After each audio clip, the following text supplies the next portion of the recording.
So, hello friends, Wednesday morning, I welcome you all. And yes, अभी हम देखेंगे supply and demand.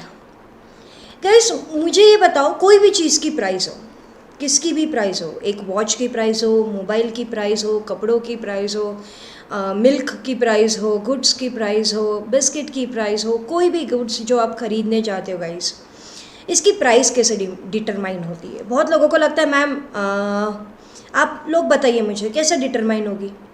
पहले तो आप बोलोगे मैम जो भी उसको बनाने के लिए कॉस्ट लगती है उसके थ्रू वो डिटरमाइन होती है. हाँ, ये करेक्ट है, मैं सही बोलूँगी ये चीज़ को कि हाँ, जो भी हमारे गुड्स को बनाने के लिए जो पैसे जो फैक्टर्स लगते हैं, अब वो फैक्टर्स कौन से थे ये ध्यान दो, बहुत इंपॉर्टेंट है गाइस.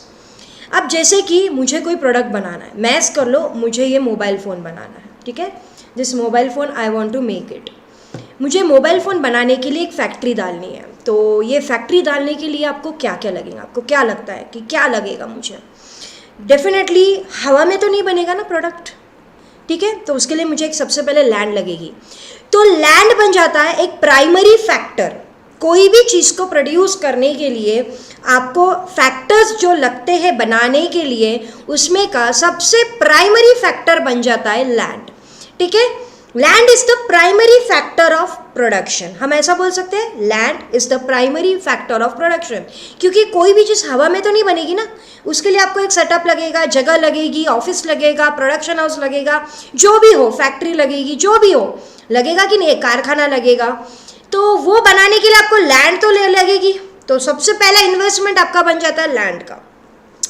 तो सबसे पहला खर्चा जब भी कोई प्रोडक्ट प्रोड्यूस होता है वो बन जाता है उसका लैंड का खर्चा, ठीक है. तो हर प्रोडक्ट में लैंड की कॉस्ट लगाते हैं. ये आप फाउंडेशन में भी देखोगे कि कैसे लगती है, फाउंडेशन कोर्स में सीए के. बट आप देखोगे ज़रूर कि लैंड की कॉस्ट लगती कैसे है, ठीक है.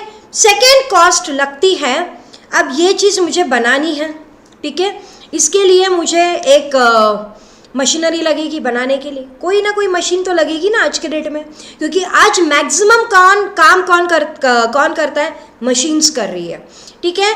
तो मशीन्स हैव रिमूव्ड मैन. और आज लोग कम लगते हैं प्रोडक्शन में, बट स्टिल लोग लगते हैं.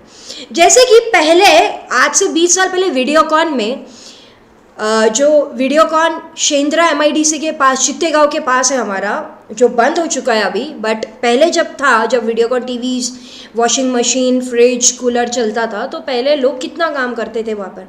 ऑलमोस्ट वीडियोकॉन में 5 से 6 हज़ार लोग काम करते थे वो वाले, ठीक है. फिर धीरे धीरे टेक्नोलॉजी इंप्रूव हुआ. टेक्नोलॉजी मतलब कि न्यू चीज़ आई, मुझे प्रोड्यूस करने के लिए मशीनरी आ गई, ठीक है. आज मैक्सिमम चीज़ें जो बनती है वो प्रोड्यूस होती है मशीनरी से, क्योंकि उसका कॉस्ट भी रिड्यूस होता है, लेबर भी नहीं लगता है, और 24 आवर्स हम उसको चला सकते हैं. तो 24 आवर्स प्रोडक्शन होता है. आपको मैं बता दूँ कुछ फैक्ट्रीज तो 365 डेज चालू रहती है. इवन लॉकडाउन में फार्मास्यूटिकल फैक्ट्री ऐसी थी जो 24/7 चालू थी, ठीक है. क्योंकि ये ज़रूरतमंद चीज़ है. इवन ऐसी भी चीज़ है जो खाने पीने की, वो 24/7 चालू थी. क्यों थी?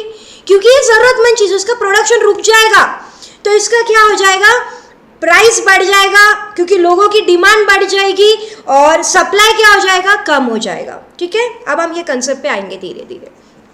तो ये फैक्ट्रीज कभी बंद नहीं होती है गाइस, ठीक है. सिर्फ इसका क्या हो जाता है कि ड्यूरेशन जो होता है कि बाबा, हाँ, मशीन्स को अभी काम करवाना है कि नहीं करवाना है, ये हाँ, मशीन्स को हैंडल करने के लिए कुछ लेबर्स लगते हैं. तो machines and man become second factor of production, ठीक है, ठीक है. हम लेबर ही ले लेते हैं कि सेकेंड फैक्टर ऑफ प्रोडक्शन बन जाता है लेबर. अभी थर्ड फैक्टर है कैपिटल. देखो, मैं लैंड खरीदूंगी, मैं मशीन्स खरीदूंगी, मैं लेबर्स को पेमेंट दूंगी इन फॉर्म ऑफ लेबर, मतलब कि जो फिजिकल काम करता है, तो उसको मैं इन फॉर्म ऑफ वेजेस मतलब उसकी आमदनी, रेगुलर रोजगार, उसको मैं दूंगी. तो ये पैसा कहाँ से आएगा, ये पैसा आएगा कैपिटल. अब आप बोलोगे मैम कैपिटल कहाँ से आता है. देखो कैपिटल तो है ना, जो बिजनेस स्टार्ट कर रहा है ऑलरेडी उसके पास, वो जब बिजनेस करने का सोचता है तो ऑलरेडी उसके पास कुछ ना कुछ पैसा तो होगा माइंड में कि मैं इतना पैसा ये बिजनेस के लिए मैं लगाऊंगा, ठीक है।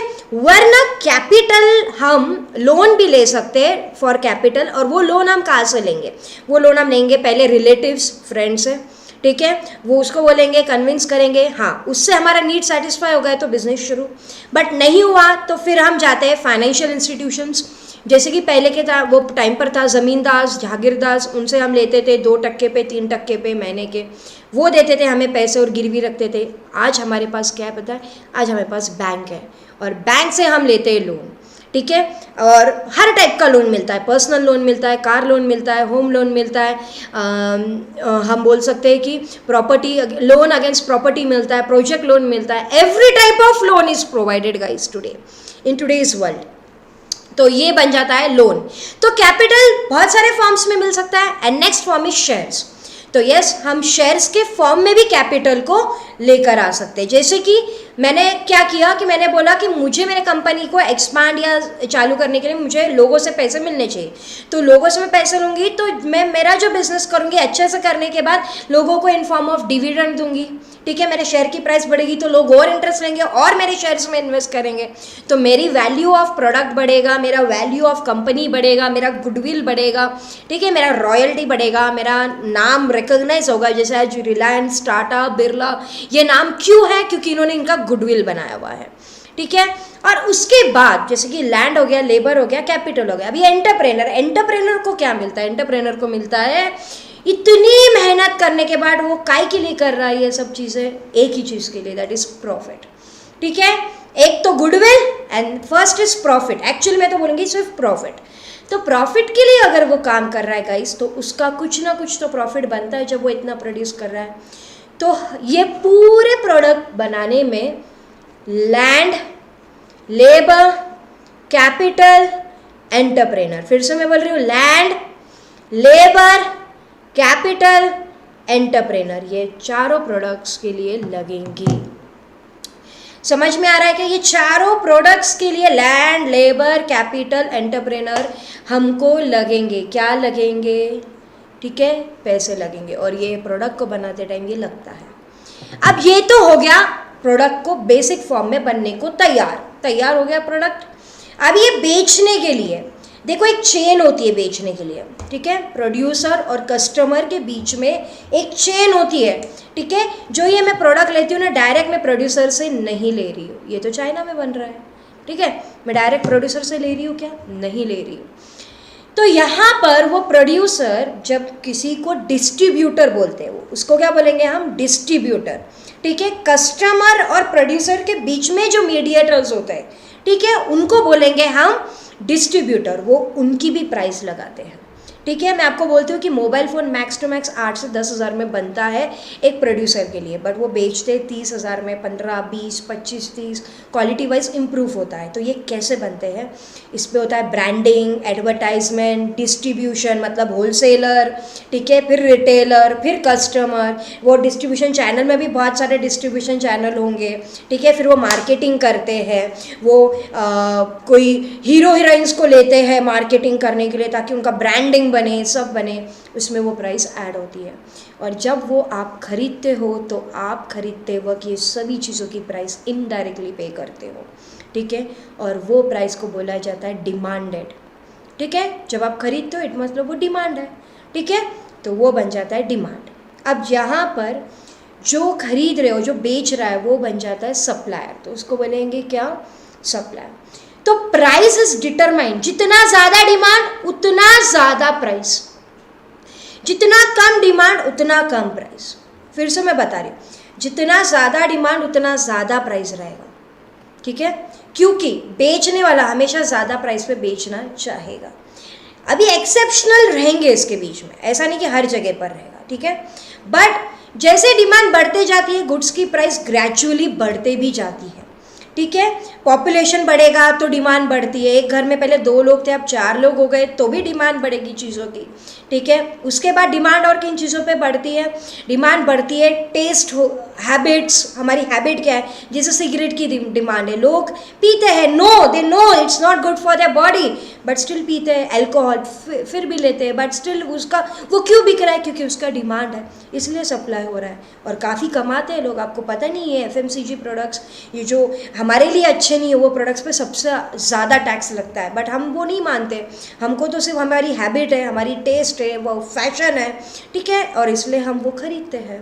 तो देखो सप्लाई और डिमांड, सप्लाई और डिमांड जहाँ पर मीट होगा वो बन जाती है प्राइस ऑफ द प्रोडक्ट। मैं फिर से बता रही हूँ, मैं सप्लायर हूँ, मैं गुड्स बेचने वाली हूँ और कोई डिमांडेड है, कोई गुड्स खरीदने वाला है, वो एक प्राइस पर जब एग्री हो जाता है उसको बोलेंगे, वो प्राइस को बोलेंगे डिमांडेड प्राइस, और वही प्राइस फिक्स की जाती है कोई भी प्रोडक्ट की, ठीक है। प्रोडक्ट के डिमांड के हिसाब से प्राइस रखनी पड़ती है, हम हमारे हिसाब से कभी प्राइस नहीं रख सकते गाइस, और इसको बोला जाता है सप्लाई एंड डिमांड। गाइस आपको कुछ भी प्रॉब्लम है ये वाले कंसेप्ट में सप्लाई एंड डिमांड, ये आप बताइए, क्योंकि 12th में आपको ये अलग से दोनों चैप्टर्स है, सप्लाई का भी अलग से आपको एक चैप्टर है, डिमांड का भी अलग से एक चैप्टर है, ठीक है, फैक्टर्स ऑफ प्रोडक्शन का भी अलग से एक चैप्टर है, that is land, labour, capital, entrepreneur. इसके पहले के चैप्टर में या इसके पहले के लेक्चर में हमने इवोल्यूशन ऑफ मनी देखा, और उसके पहले के लेक्चर में मैंने इंट्रोडक्शन ऑफ इकोनॉमिक्स दिया।